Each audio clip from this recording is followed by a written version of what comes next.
Assalamualaikum warahmatullahi wabarakatuh. Alhamdulillahilazi hadanal yaza wa ma kunna linahtadiya laula an hadanallah. Puji syukur kita ucapkan kepada Allah yang mana berkat rahmat dari Allah kita dapat melaksanakan diskusi mata kuliah pembelajaran biologi inovatif yang mana dengan pokok materi inquiry dan literasi sains, yaitu dari kelompok 2. Kami hormati Ibu Rahmadani Fitri, MPD, selaku dosen pengampu mata kuliah pembelajaran biologi inovatif.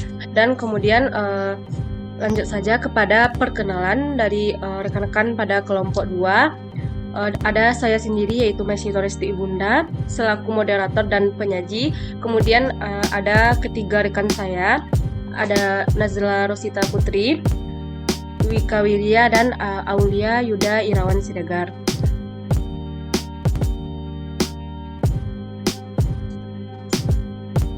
Pada materi ini ada 8 pokok pembahasan inti. Yang pertama yaitu mengenai pengertian metode inquiry, yang kedua pengertian literasi sains, yang ketiga literasi sains sebagai kecakapan hidup, yang keempat kemampuan literasi sains, yang kelima manfaat dari literasi sains, yang keenam hubungan metode inquiry dengan literasi sains, yang ketujuh bentuk-bentuk penerapan metode inquiry dalam inovasi pembelajaran, dan yang kedelapan bentuk-bentuk dari penerapan literasi sains dalam inovasi pembelajaran.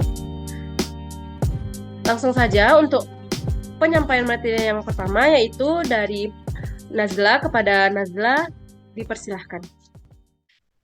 Baik, sebelumnya terima kasih kepada moderator. Saya akan menyampaikan materi tentang pengertian metode inquiry. Sebagaimana kita ketahui bahwasanya metode pembelajaran inquiry adalah rangkaian kegiatan pembelajaran yang menekankan pada proses berpikir secara kritis dan analisis untuk mencari dan menemukan sendiri jawaban dari suatu masalah yang dipertanyakan. Proses berpikir itu sendiri biasanya dilakukan melalui tanya jawab antara guru dengan siswanya. Inquiry sendiri berasal dari bahasa Inggris yang artinya suatu teknik atau cara yang digunakan guru untuk mengajar di depan kelas.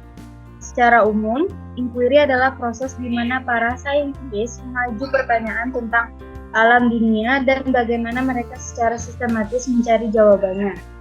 Sedangkan menurut Watts,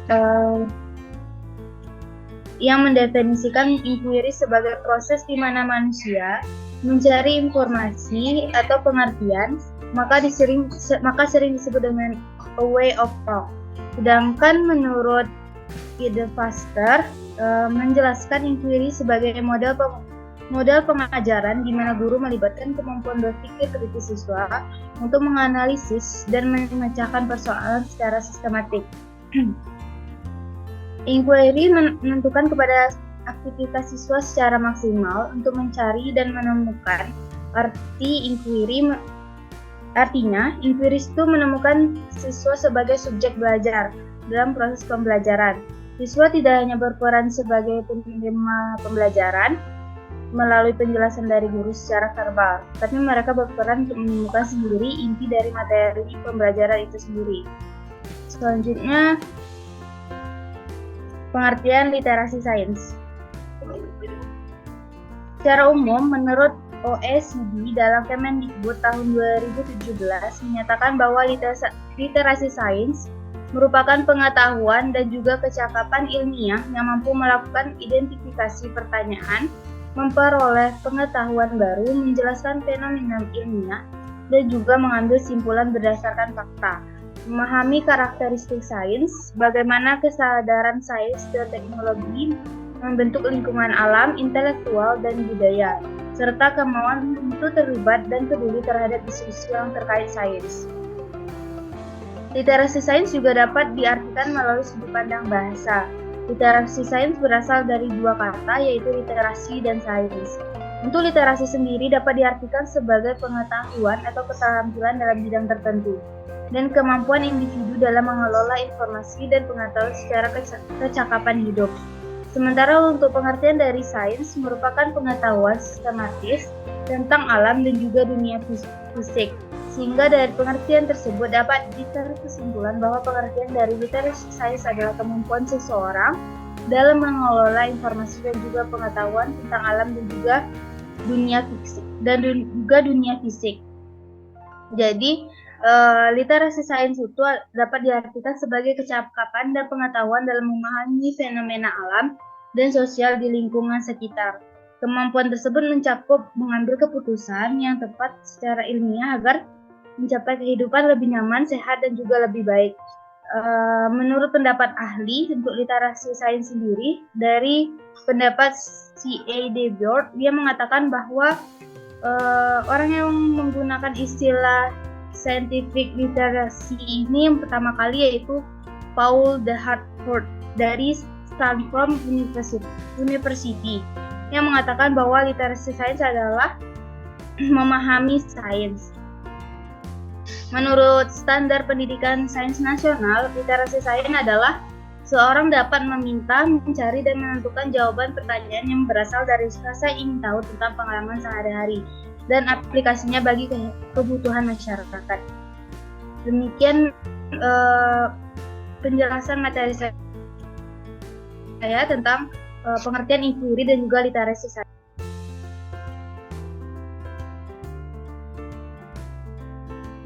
Baik, terima kasih kepada Nazla atas penyampaian materinya. Untuk selanjutnya akan disampaikan oleh Aulia Yuda Siregar. Kepada Yuda, dipersilahkan. Baiklah, saya Aulia Yuda Irawan Siregar akan menjelaskan materi selanjutnya, yaitu yang ketiga, literasi sains sebagai kecakapan hidup. Selanjutnya, adapun literasi sains sebagai kecakapan hidup. Nah, literasi sains ini dapat juga bermanfaat baik bagi individu maupun juga kepada masyarakat. Nah, untuk individu itu sendiri, memiliki bermanfaat untuk memiliki keterampilan literasi sains dalam menyelesaikan masalah dengan menggunakan konsep-konsep sains yang dimiliki. Sedangkan bagi masyarakat, literasi sains ini erat hubungannya dengan perkembangan perekonomian suatu negara. Masyarakat yang objektif, berproses, dan memiliki kemampuan sains yang mumpuni akan menghasilkan tenaga ahli yang handal seperti ilmuwan, insinyur, dan profesor yang nantinya akan mampu meningkatkan perekonomian negaranya. Selanjutnya, baiklah, saya akan menjelaskan materi selanjutnya, yaitu kemampuan literasi sains. Selanjutnya, apa yang dimaksud dengan kemampuan literasi sains? Nah, kemampuan literasi sains menurut KISA atau program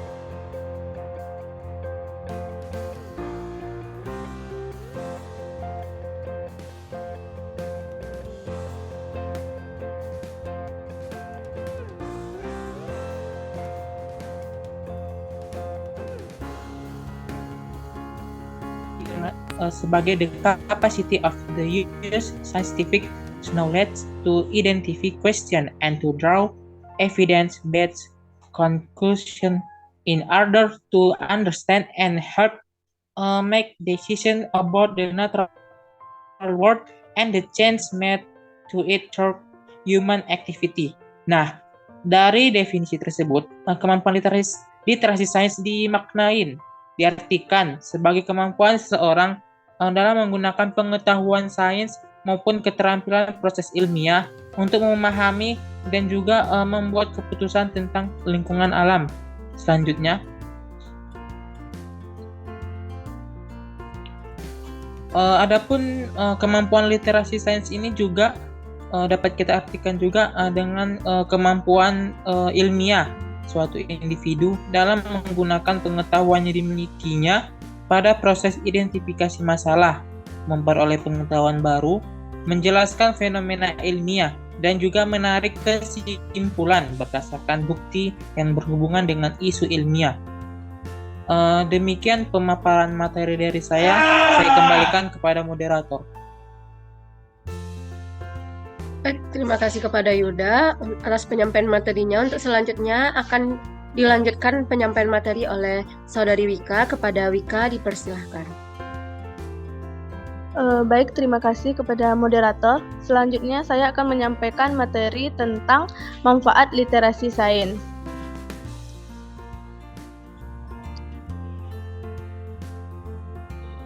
Nah, di sini dapat teman-teman lihat bahwa manfaat literasi sains itu di sini saya jabarkan terbagi atas 4. Yang pertama yaitu melatih berpikir kritis. Nah, yang pertama manfaatnya itu seorang guru akan dapat mengembangkan siswanya untuk berpikir lebih kritis lagi melalui pembelajaran yang akan ia laksanakan. Nah, yang kedua, melatih menyelesaikan permasalahan. Nah, dengan tunjangan pembelajaran tadilah siswa akan dapat menyelesaikan suatu perkara atau persoalan yang akan diberikan oleh gurunya. Kemudian yang ketiga, melatih kerjasama. Nah, di dalam setiap nantinya pembelajaran yang akan dilakukan, maka seorang guru akan membuat siswanya untuk dapat bekerja sama, misalnya itu dalam sebuah kerja kelompok. Kemudian melatih komunikasi. Nah, di dalam setiap perkelompokan itu pasti akan adanya komunikasi antar sesama maupun antar sesama kelompok. Nah, di sanalah nanti siswanya akan mampu bertukar pendapat dan juga menyelesaikan persoalan yang diberikannya oleh guru. Next.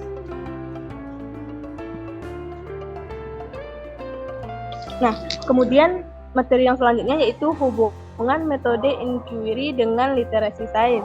Nah, tentu saja teman-teman sudah mengetahui apa itu metode inquiry terlebih dahulu. Nah, metode inquiry adalah metode yang digunakan dalam pembelajaran untuk menyelesaikan suatu permasalahan di mana di sini itu siswanya lah yang dituntut untuk aktif dalam setiap pembelajaran.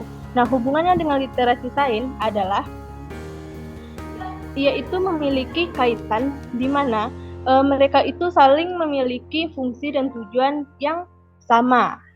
Nah, di sana dapat teman-teman lihat pada PPT bahwa pembelajaran inquiry itu dimulainya dari adanya suatu masalah yang dirumuskan, kemudian menyimpulkan sebuah hipotesis, adanya pengujian, dan juga ada penyimpulan. Nah, sedangkan kita mengetahui tadi bahwa literasi sains itu adanya berpikir kritis, adanya menyelesaikan permasalahan, kerjasama, dan juga adanya saling komunikasi. Nah, jadi mereka itu memiliki hubungan yang sangat penting dengan makna, tujuan dan fungsi yang sama. Mungkin sekian dari penyampaian materi dari saya kembalikan kepada moderator.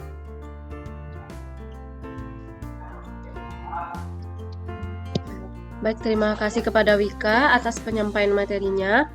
Untuk selanjutnya yaitu mengenai bentuk-bentuk penerapan metode inquiry dalam inovasi pembelajaran akan saya lanjutkan.